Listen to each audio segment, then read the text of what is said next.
Who are you going to be? And if you'll notice, I'm not asking what are you going to do, but who are you going to be? I'm asking you about how you plan to live your life every day.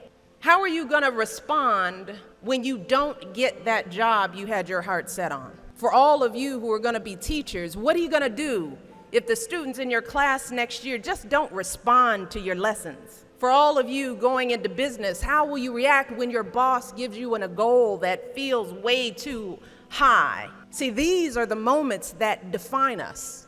Not the day you get the promotion, not the day you win Teacher of the Year, but the times that force you to claw and scratch and fight just to get through the day.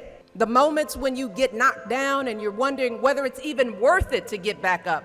See, those are the times when you've got to ask yourself, who am I going to be? And I want to be clear, this isn't just some vague platitude about building character. In recent years, we've actually been seeing a growing body of research that shows that skills like resilience and conscientiousness can be just as important to your success as your test scores or even your IQ. For instance, West Point cadets who scored high on things like grit and determination were more likely to complete basic training than those who ranked high on things like class rank, SAT scores, and physical fitness. So what we're seeing is that if you're willing to dig deep, if you're willing to pick yourself up when you fall, if you're willing to work and work until your weaknesses become your strengths, then you'll develop a set of skills that you can mold and apply to any situation you encounter, any job you might have, any crisis you might confront. But you got to make that choice. And let me just share just a little secret before I end. As someone who has hired and managed hundreds of young people over the course of my career, whether it was during my time as a lawyer, as an administrator, as a university, a nonprofit manager, even now as First Lady, I have never once asked someone I was interviewing to explain a test score or a grade in a class. Never.